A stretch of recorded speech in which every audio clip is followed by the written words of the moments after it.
കുറച്ചു ദിവസമായി നിങ്ങൾ എവിടെ നോക്കിയാലും ഉക്രൈൻ്റെ ഇലക്ട്രിസിറ്റി എല്ലാം അവസാനിച്ചുവെന്ന ന്യൂസ് ആയിരിക്കും വന്നുകൊണ്ടിരിക്കുന്നത്. റഷ്യ ഉക്രൈൻ്റെ വളരെ പ്രധാനപ്പെട്ട പവർ പ്ലാന്റ്സ് എല്ലാം ടാർഗറ്റ് ചെയ്ത് നശിപ്പിക്കുന്നു. കാരണം വിന്റർ വരാൻ പോവുകയാണ്. ഇപ്പോൾ ഈ ഒരു സാഹചര്യത്തിൽ ഉക്രൈൻ സെലൻസ്കി വെസ്റ്റേൺ കൺട്രീസിനോട് ഒരാവശ്യം പറഞ്ഞു. ഈ ഫാബ് സീരീസ് എന്ന ബോംബ് ഉണ്ടല്ലോ, അത് റഷ്യക്കാർ നിർമ്മിച്ചുകൊണ്ടിരിക്കുകയാണ്. അതിൽ നിന്ന് ഞങ്ങൾക്ക് ഞങ്ങളുടെ സിറ്റികളെ സംരക്ഷിക്കാൻ സാധിക്കുന്നില്ല. പെട്ടെന്ന് തന്നെ ആയുധങ്ങളും F-16 യുദ്ധവിമാനം ഞങ്ങൾക്ക് നൽകുക എന്ന് സെലൻസ്കി വലിയൊരു ആവശ്യം പറഞ്ഞു. ഇതേ സെലൻസ്കിയാണ് കിൻസാൽ മിസൈൽസിനെ നോക്കി ഇതൊക്കെ ഒരു മിസൈലാണോ, ഇതൊന്നും ഒരു വിഷയമേ അല്ല എന്ന് പറഞ്ഞത്. പക്ഷേ ഫാബ് സീരീസിനെ കണ്ട് എന്തുകൊണ്ട് ഇവർ ഭയപ്പെടുന്നു? എത്രത്തോളം നാശം ഈ ഒരു ബോംബിനെ കൊണ്ട് നൽകാൻ സാധിക്കും? അതിന് പുറകിലെ സയൻസ്, എക്കണോമി ഇവയെല്ലാം എന്താണെന്നുള്ളത് ഈ വീഡിയോയിലൂടെ വ്യക്തമായി കാണാം.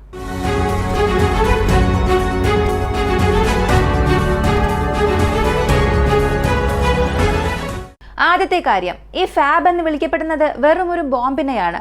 ഡം ബോംബ് എന്നതിനെ പറയും. രണ്ടാം ലോക മഹായുദ്ധ സമയത്ത് കാർപ്പറ്റ് ബോംബിംഗ് എന്ന ഒരു തന്ത്രമുണ്ടായിരുന്നു. ഈ ഒരു തന്ത്രമനുസരിച്ച് ശത്രുക്കളുടെ നഗരങ്ങൾക്കുള്ളിലേക്ക് കടക്കും. നഗരങ്ങൾ എന്ന് പറയുമ്പോൾ ശത്രുക്കൾ അവരുടെ വ്യോമതാവളങ്ങൾ ഏതൊക്കെ സിറ്റീസിലാണ് നിർമ്മിച്ചിട്ടുള്ളത് അതെല്ലാം ശ്രദ്ധിച്ചിട്ട് ആ സിറ്റീസിലുള്ള ആ വ്യോമതാവളങ്ങൾ നിർമ്മിക്കുന്ന ഇൻഡസ്ട്രിക്ക് മുകളിലായി നൂറുകണക്കിന് ആയിരക്കണക്കിന് ബോംബുകൾ വർഷിക്കും. അങ്ങനെ ഇടുന്ന ബോംബുകളെല്ലാം പ്ലെയിനിൽ നിന്ന് റിലീസ് ആകുമ്പോൾ നേരെ അത് താഴേക്ക് വീഴും. അങ്ങനെ വീഴുന്ന ഈ ഒരു ബോംബിനെ ശരിയായി എവിടെ വീഴ്ത്തണം എന്നുള്ളത് ഇവരെ കൊണ്ട് ആകാശത്തിന് നടുവിൽ വെച്ച് ഓപ്പറേറ്റ് ചെയ്യാനോ അതിന് സിഗ്നൽ നൽകാനോ സാധിക്കില്ല. ഇങ്ങനെ നിങ്ങൾ റിലീസ് ചെയ്തതിന് ശേഷം ബോംബ് ഗ്രാവിറ്റി കാരണം താഴേക്ക് വന്ന് വീഴും.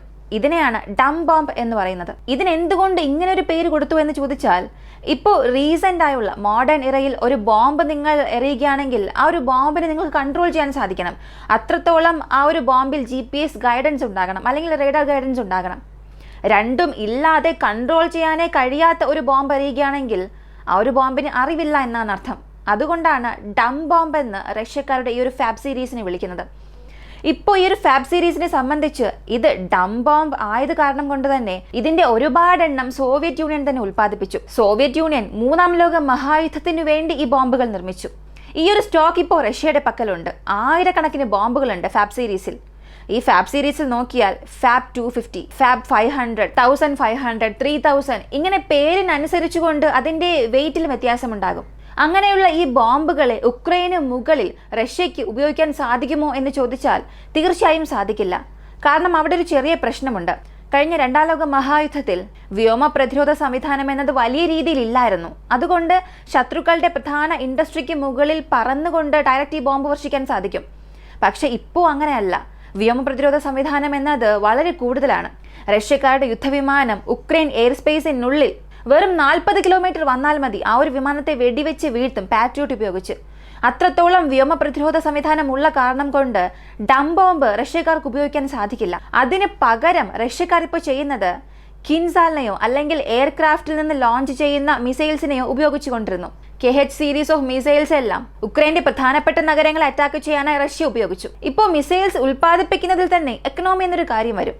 എത്ര മിസൈൽസ് റഷ്യക്കാർക്ക് ഉൽപ്പാദിപ്പിക്കാൻ സാധിക്കും? ഈ ക്രൂയിസ് മിസൈലൊക്കെ വളരെ കോസ്റ്റ്ലി ആയിരിക്കും. വെറും ബിൽഡിങ്ങിനെ മാത്രം ഇടിച്ചു തകർക്കാനായി ഈ ഒരു മിസൈൽസിനെ നിർമ്മിച്ചിട്ട് കാര്യമില്ല.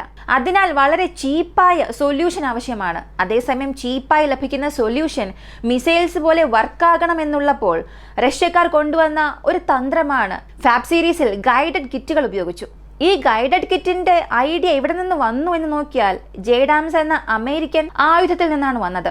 ഇപ്പോൾ ഇസ്രായേൽ ഗാസയിൽ നടത്തുന്ന യുദ്ധത്തെക്കുറിച്ച് നമുക്ക് എല്ലാവർക്കും അറിയാം. ആ ഒരു യുദ്ധത്തിൽ അമേരിക്ക നൽകിയ ആയുധത്തിലെ വളരെ പ്രധാനപ്പെട്ട ഒന്നാണ് ഈ JDAM എന്ന് പറഞ്ഞാൽ ജോയിന്റ് ഡയറക്റ്റ് അറ്റാക്ക് മ്യൂണിഷൻ എന്ന് പറയും. ഇതും സോവിയറ്റ് യൂണിയൻ കണ്ടുപിടിച്ചതുപോലെ ഒരു ബോംബാണ്. എന്നാൽ ഈ ഒരു ബോംബിൽ ചിറകുകൾ ഉണ്ടായിരിക്കും. ഈ ചിറകിൽ GPS സിഗ്നൽ ഉണ്ടാകും. ഈ ചിറകുകൾ വഴി ആ ബോംബ് നേരെ താഴേക്ക് വീഴുന്നതിന് പകരം കുറച്ചു ദൂരം അങ്ങനെ പറന്നു പോകും ടാർഗറ്റിലേക്ക്, എന്നിട്ടായിരിക്കും വീഴുക. അങ്ങനെ ടാർഗറ്റിലേക്ക് ആക്യുറേറ്റായി വീഴണം എന്നുള്ളത് അതിലുള്ള GPS സിഗ്നൽ റിസീവ് ചെയ്യുന്ന റിസീവർ കൺഫേം ചെയ്യും. ഈ ഒരു എക്യുപ്മെന്റ് വഴി ഒരു ഡം ബോംബ്, അതായത് താഴേക്ക് നേരെ വീഴുന്ന ഒരു ബോംബിനെ ആക്യുറേറ്റായി പോയി നശിപ്പിക്കുന്ന ഒരു മിസൈലാക്കി മാറ്റുന്നു. ഇതിന് പകരം നേരെ മിസൈൽ തന്നെ അയച്ചാൽ പോരെ എന്ന് ചോദിച്ചാൽ, മിസൈൽ നിർമ്മിക്കുന്നത് വളരെ കോസ്റ്റ്ലിയാണ്. അതിൽ വളരെ കോംപ്ലക്സ് ആയ മിസൈൽസുമുണ്ട്. ഈ ബോംബിനെ ഇങ്ങനെ കൺവേർട്ട് ചെയ്യുന്നത് വളരെ ചീപ്പായ ഈസിയായ ഒരു മെത്തേഡാണ്. ഈ ജോയിന്റ് ഡയറക്റ്റ് അറ്റാക്ക് മ്യൂണീഷ്യൻസ് എന്ന ജേഡാമിൽ നിന്ന് ഇൻസ്പയർ ആയാണ് റഷ്യക്കാർ സോവിയറ്റ് ഇറയിലുള്ള സ്റ്റോക്ക് ബേ എടുത്തത്. ഇപ്പോൾ ആ സ്റ്റോക്ക് ബേയിൽ നിന്ന് ഗൈഡൻസിനുള്ള കിറ്റ് മാത്രം അവർ അതിൽ നിർമ്മിക്കുന്നു. ഈ കിറ്റ് അതിൽ കൊടുത്ത് ഏകദേശം 1 വർഷമായിട്ടുണ്ടാകും. ഈ ഒരു കിറ്റ് റെവല്യൂഷണറി ആയിട്ടുള്ള ഒരു കാര്യമാണ്. യുദ്ധത്തെ തന്നെ തലകീഴാക്കി മാറ്റാൻ ഇതിന് സാധിക്കും. ഇപ്പോൾ ഈ ഒരു കിറ്റ് അവർ സക്സസ്ഫുള്ളായി ഡം ബോംബിൽ ഇന്റഗ്രേറ്റ് ചെയ്യുന്നത് വഴി ഒരു ബിൽഡിങ്ങിനെ നശിപ്പിക്കണമെന്നൊരു ഘട്ടം വരുമ്പോൾ വ്യോമസേന ചെയ്യുന്നത് ഏകദേശം 60 കിലോമീറ്റർ ദൂരത്തിൽ നിന്ന് ഈ ഒരു ബോംബിനെ റിലീസ് ചെയ്യും. 60 കിലോമീറ്റർ ആ ഒരു ബോംബ് കറക്റ്റ് യാത്ര ചെയ്ത് പോയി ആ ബിൽഡിങ്ങിൽ ചെന്ന് വീഴും. ബിൽഡിങ്ങിൽ വീഴുന്ന ആ ഒരു ബോംബ് ഒരു മിസൈൽ സൃഷ്ടിക്കുന്ന അത്രയും എക്സ്പ്ലോഷൻ സൃഷ്ടിക്കുമോ എന്ന് ചോദിച്ചാൽ മിസൈൽസിനെക്കാട്ടിലും 10 മടങ്ങ് എക്സ്പ്ലോഷൻ അവിടെ കൊണ്ടുവരും. ഫാബ് 3000 എടുക്കുകയാണെങ്കിൽ, അതായത് പേരിനനുസരിച്ചതുപോലെ ആ ബോംബിന്റെ വെയിറ്റ് എന്നത് 3 ടണ്ണായിരിക്കും. ഈ 3 ടണ്ണിൽ 1.5 ടണ്ണോളം വെടിമരുന്ന് മാത്രമായിരിക്കും. ഈ 1.5 ടൺ വെടിമരുന്നെല്ലാം ഈ 10 നില കെട്ടിടത്തിന് അടുത്ത് വീണാൽ മാത്രം മതി. ആ ഒരു കെട്ടിടം വെറും കല്ലും മണ്ണുമായി അവശേഷിക്കും. ഈ ജേഡാംസ് വഴി ഇസ്രായേൽ ബോംബ് ഡ്രോപ്പ് ചെയ്യുമ്പോൾ നിങ്ങൾക്ക് വ്യക്തമായി കാണാൻ സാധിക്കും, ബോംബ് കറക്റ്റ് ബിൽഡിങ്ങിന്റെ ബേസ്മെന്റിലേക്കായിരിക്കും വീഴുന്നത്. ബേസ്മെന്റിൽ വീണ ബോംബ് ആ ഒരു മുഴുവൻ കെട്ടിടത്തെ തന്നെ നശിപ്പിക്കും. എന്നാൽ റഷ്യക്കാരിടുന്ന ഫാബ് 3000 എന്ന ആ ഒരു ബോംബ് കെട്ടിടത്തിൽ വീണമെന്ന ആവശ്യമേ ഇല്ല. അതിന് തൊട്ടടുത്ത് വീണാൽ മാത്രം മതി. ആ ഒരു ബിൽഡിംഗ് തകർന്നു പോകും. അത്രത്തോളം നാശം സൃഷ്ടിക്കുന്ന ഒരു ബോംബാണ്. കൂടാതെ ഒരു വീഡിയോ ട്വിറ്ററിൽ വൈറലായി. ഒരു സോൾജിയർ ബിൽഡിങ്ങിനുള്ളിലുണ്ടായിരിക്കും. ആ ഒരു ബിൽഡിങ്ങിന്റെ കതക് തുറന്നായിരിക്കും ഇരിക്കുക. ഒരു ഫാബ് 3000 ബോംബ് ആ ഒരു സോൾജിയറിൽ നിന്നും എത്രയോ മീറ്റർ അകലെ, എത്രയോ ദൂരത്തിൽ അത് പൊട്ടിത്തെറിക്കും. എന്നാൽ ആ ഒരു ബോംബിന്റെ ചില തരികൾ, ചില പൊടികൾ തുറന്നിരിക്കുന്ന ആ ഒരു കതക് വഴി സോൾജിയറുടെ നെഞ്ചിലേക്ക് വന്ന് വീഴും. അയാൾ അവിടെ തന്നെ മരിക്കുകയും ചെയ്യും. അത്രത്തോളം പവർഫുള്ളായ ഒരു നാശം ഫാബ് സീരീസിനെ കൊണ്ട് നൽകാൻ സാധിക്കും. ഈ ഒരു ബോംബിനെ ഇപ്പോൾ റഷ്യക്കാർ മാസ് പ്രൊഡ്യൂസ് ചെയ്യുന്നു എന്നുള്ളതാണ് ഉക്രൈൻ ഏറ്റവും വലിയൊരു പ്രശ്നം. ഇപ്പോൾ നിങ്ങൾക്കൊരു സംശയം വരാം, മിസൈൽസിനെ റഷ്യക്കാർ അയക്കുന്നുണ്ടല്ലോ, അതിനെ വ്യോമ പ്രതിരോധ സംവിധാനം നശിപ്പിക്കുന്നു, അപ്പോൾ പിന്നെ ഈ ഒരു ബോംബിനെ നശിപ്പിക്കാമല്ലോ എന്ന് ചോദിച്ചാൽ അതിലും ഒരു പ്രശ്നമുണ്ട്. മിസൈൽസിനെ പോലെ ഈ ഒരു ബോംബ് റേഡാറിൽ ഡിറ്റക്റ്റ് ആവില്ല. വളരെ ചെറിയ ചെറിയ പുള്ളികളായി മാത്രം കാണും. ഇതിനെ ഉക്രൈൻ കറക്റ്റായി കണ്ട് നശിപ്പിക്കണമെന്നുള്ളത് സാധാരണ കാര്യമേ അല്ല. അത് വളരെ പ്രയാസമുള്ളൊരു കാര്യമാണ്. ഒരു 10 ബോംബ് അയക്കുകയാണെങ്കിൽ അതിൽ കൂടിപ്പോയാൽ ഒരു 5 ബോംബിന് ഇന്റർസെപ്റ്റർ ചെയ്യാൻ സാധിക്കും. എന്നാൽ അതേസമയം ഈ ഒരു ബോംബ് റഷ്യക്കാർ നിർമ്മിക്കുന്നു എന്നുള്ളതും ചീപ്പായ കാര്യമാണ്. എന്നാൽ ഈ ഒരു ബോംബിനെ തടയാൻ ഉക്രൈൻ ഉപയോഗിക്കുന്ന പാട്രിയോട്ട് എന്ന ഇന്റർസെപ്റ്റർ എന്നത് വളരെ കോസ്റ്റ്ലിയാണ്. എക്കണോമിക്കലി നോക്കിയാൽ എത്ര തന്നെ അമേരിക്കയുടെ സപ്പോർട്ട് ഉണ്ടായിരുന്നാൽ കൂടിയും ഒരു ഘട്ടത്തിന് ശേഷം ഉക്രൈനെ കൊണ്ട് ഇന്റർസെപ്റ്റേഴ്സിന് ചിലവ് ചെയ്യാൻ സാധിക്കില്ല. ഈ ഒരു ബോംബിനെ ഡിഫൻഡ് ചെയ്യുന്നതിന് ഈക്വലായി ഇവർക്ക് ഇവിടെ ഫിനാൻഷ്യലി ചിലവ് ചെയ്യാൻ സാധിക്കില്ല. അപ്പോൾ മറ്റെന്തെങ്കിലും വഴിയുണ്ടോ എന്ന് ചോദിച്ചാൽ ഒരു വഴിയുണ്ട്, ഇലക്ട്രോണിക് വാർഫെയർ. ഈ ഇലക്ട്രോണിക് വാർഫെയർ ആണ് ഉള്ളതിൽ വെച്ച് ബെസ്റ്റ് മെത്തേഡ്. ഈ ബോംബിൽ ഒരു GPS സിഗ്നൽ ഉണ്ടായിരിക്കും.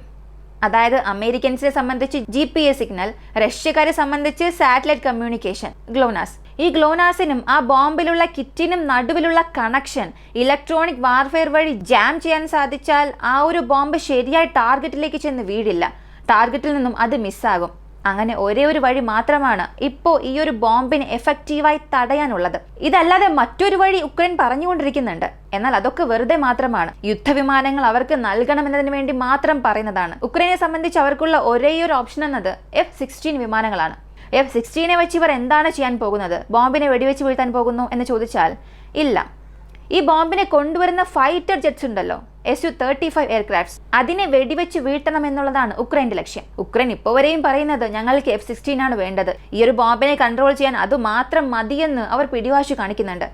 പക്ഷേ F-16ന്റെ അവസ്ഥ എന്താണെന്നുള്ളത് നമുക്ക് എല്ലാവർക്കും അറിയാം. F-16 ഇവരുടെ എയർബേസിൽ വെച്ച് ഓപ്പറേറ്റ് ചെയ്യുക എന്നുള്ളത് വലിയൊരു പ്രശ്നമാണ്. നാറ്റോ എയർബേസിൽ വെച്ച് തന്നെ ഓപ്പറേറ്റ് ചെയ്യണം. ഇത് എത്രത്തോളം വർക്കൗട്ട് ആകും എന്നുള്ളത് അറിയില്ല.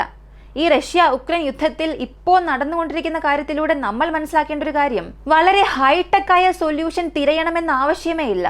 വളരെ സിമ്പിളായും ചില സമയം നമുക്ക് ആവശ്യമായ സൊല്യൂഷൻസ് ലഭിക്കും. കാരണം ആരും പ്രതീക്ഷിച്ചതേ ഇല്ല റഷ്യയുടെ പക്കലുള്ള, അതും സോവിയറ്റ് നിർമ്മിച്ച ഈ ഒരു ഡം ബോംബ്സ് ഇത്രത്തോളം നാശം വരുത്തി വെക്കുമെന്ന്.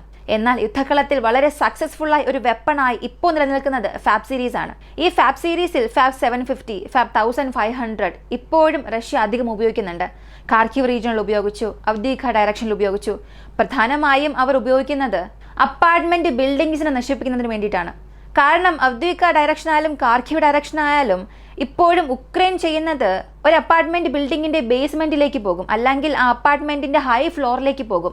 അവിടെ നിന്ന് താഴെയുള്ള റഷ്യക്കാരെ വെടിവെച്ച് വീഴ്ത്തും. റഷ്യക്കാരെ മുന്നേറുന്നതിൽ നിന്നും തടയും. അതിനെ കൗണ്ടർ ചെയ്യാൻ വേണ്ടിയിട്ടാണ് റഷ്യക്കാർ Su-34 വഴി ഈ ഫാബ് അയച്ച് ആ ബിൽഡിംഗ് മുഴുവനും നശിപ്പിക്കും. ഇങ്ങനെ ഓരോ ബിൽഡിംഗായി നശിപ്പിച്ച് 100 മീറ്റർ, 200 മീറ്റർ, 500 മീറ്റർ, 1 കിലോമീറ്റർ എന്ന് ഉക്രൈനെ പിന്നിലേക്ക് തള്ളിക്കൊണ്ടുപോകും. ഇതാണ് ഇപ്പോഴുള്ള പ്രധാനപ്പെട്ട ഒരു കാര്യം. യുദ്ധകളത്തിൽ ഉക്രൈനെ കൊണ്ട് ഒരു ഡിഫൻസീവ് ലൈനിൽ പോലും നിൽക്കാൻ സാധിക്കുന്നില്ല. ഉക്രൈൻ ഇപ്പോൾ എവിടെയും രക്ഷപ്പെടാൻ കഴിയാത്ത ഒരു അവസ്ഥ ഇതുണ്ടാക്കുകയാണ്. അതും ഈ ഫാബ് സീരീസിന്റെ പ്രൊഡക്ഷൻ 100% ആയിട്ടില്ല. ഇപ്പോഴാണ് ഈ ബോംബ് നിർമ്മിച്ചുകൊണ്ടിരിക്കുന്ന ഇൻഡസ്ട്രി തന്നെ സെറ്റപ്പ് ചെയ്ത് അവസാനിപ്പിച്ച് പ്രൊഡക്ഷൻ ലൈൻ സ്റ്റാർട്ട് ചെയ്തത്. അത് സ്റ്റാർട്ടായി 100% എഫിഷ്യന്റോടുകൂടി നടക്കാൻ തുടങ്ങിയാൽ ഉക്രൈനിൽ വെറുതെ ബോംബുകൾ വീഴാൻ തുടങ്ങും. അതും അവർക്ക് വലിയൊരു പ്രശ്നമായി മാറും. അതെങ്ങനെ പോകുമെന്നുള്ളത് കാത്തിരുന്ന് തന്നെ കാണാം. കാരണം ഹൈമാസ് എന്ന ആയുധം പോലും തുടക്കത്തിൽ നന്നായിരുന്നു, പിന്നെ പോകെ പോകെ ആ ഒരു ആയുധത്തെ മാറ്റിവെച്ചു. ഇതുപോലെ ഫാബ് സീരീസിനെയും മാറ്റി വെക്കുമോ, പുതുതായി എന്തെങ്കിലും എക്യുപ്മെന്റ്സ് കണ്ടുപിടിച്ചതിനെ തടഞ്ഞു നിർത്തുമോ എന്നുള്ളതും കാത്തിരുന്ന് കാണാം. ഇപ്പോഴുള്ള ഈ ഒരു മോഡേൺ ബാറ്റിൽ ഫീൽഡ്, റഷ്യ ഉക്രൈൻ യുദ്ധം വന്നതിന് ശേഷമാണ് ആയുധങ്ങൾ എന്നത് വളരെ എളുപ്പത്തിൽ കിട്ടുന്നത്. ഈ ഒരു യുദ്ധത്തിന് മുൻപ് വരെയും ഓരോ കാര്യങ്ങളൊക്കെ നമ്മൾ വലിയ രീതിയിൽ സംസാരിക്കും. ഒരു ഫൈറ്റർ ജെറ്റിനെ ആരെ കൊണ്ടും വെടിവെച്ച് വീഴ്ത്താൻ സാധിക്കില്ല, അത് അത്രത്തോളം എക്യുപ്മെന്റ് ഉണ്ട്. ഒരു ഫൈറ്റർ ജെറ്റിനെ മറ്റൊരു ഫൈറ്റർ ജെറ്റിന് മാത്രമേ നശിപ്പിക്കാൻ സാധിക്കൂ എന്നൊക്കെ ചിന്തിക്കും. പക്ഷേ ഫൈറ്റർ ജെറ്റിനെ വെടിവെച്ച് വീഴ്ത്താൻ ഒരു സാധാരണ മാൻപേഡ് മതിയെന്ന് ഉക്രൈൻ കാണിച്ചു കൊടുത്തു. അതുമാത്രമല്ലാതെ ഏറ്റവും വലിയ യുദ്ധക്കപ്പലുകൾ, അതിനെ ഒന്നും ആരെക്കൊണ്ടും നശിപ്പിക്കാൻ സാധിക്കില്ല. അതിനനുസരിച്ചുള്ള മറ്റൊരു യുദ്ധക്കപ്പൽ ഉണ്ടെങ്കിൽ മാത്രമേ, അല്ലെങ്കിൽ അന്തർവാഹിനി ഉണ്ടെങ്കിൽ മാത്രമേ നശിപ്പിക്കാൻ കഴിയൂ എന്നുള്ളപ്പോൾ രണ്ട് ചെറിയ മിസൈൽ ഉപയോഗിച്ച് ഉക്രൈൻ നശിപ്പിച്ചു. അതുമാത്രമല്ല, റഷ്യക്കാർക്ക് ഉക്രൈന്റെ ഈ ഒരു ഭാഗത്ത് ഈ ഒരു എക്യുപ്മെന്റ് അല്ലെങ്കിൽ ഈ ഒരു അറ്റാക്ക് ചെയ്യാൻ കഴിയില്ല എന്ന് പറഞ്ഞുകൊണ്ടിരുന്നപ്പോൾ റഷ്യക്കാർ ഉക്രൈനെ വിരട്ടി ഓടിച്ചു. ഉദാഹരണത്തിന് ലെപ്പർഡ് പീരങ്കി, M1 എബ്രാംസ് പീരങ്കി, ഇങ്ങനെ ഒരുപാടുണ്ട്. അങ്ങനെ ഒരു യുദ്ധം എന്നത് അൺപ്രഡിക്റ്റബിൾ ആയിട്ടുള്ള റിസൾട്ട്സ് ആണ് നൽകുന്നത്. ഇതുവരെയും ലോകം കണ്ടിട്ടില്ലാത്ത ഒരു യുദ്ധമാണ് നടക്കുന്നത്. രണ്ട് നാടുകൾ എന്നതിനപ്പുറം പല ആയുധങ്ങൾ അല്ലെങ്കിൽ പല ടെക്നോളജി കൊണ്ടുള്ള ഒരു യുദ്ധമാണ് ഇപ്പോൾ നടന്നുകൊണ്ടിരിക്കുന്നത്. ഇതുവരെയും ലോകം കാണാത്ത അത്ര ടെക്നോളജീസും അത്രയേറെ ആയുധങ്ങളുമാണ് ബാറ്റിൽ ഫീൽഡിൽ രണ്ട് നാടുകളും ഇറക്കിക്കൊണ്ടിരിക്കുന്നത്. ആര് എങ്ങനെ ചിന്തിച്ചാലും ആ ഒരു ചിന്തയെ മാറ്റിമറിക്കുന്ന രീതിയിലാണ് യുദ്ധം നടന്നുകൊണ്ടിരിക്കുന്നത്. ഇപ്പോൾ ഈ ഫാബ് സീരീസിനെ കുറിച്ചാണ് എല്ലാവരും ഹൈലൈറ്റായി സംസാരിച്ചു കൊണ്ടിരിക്കുന്നത്.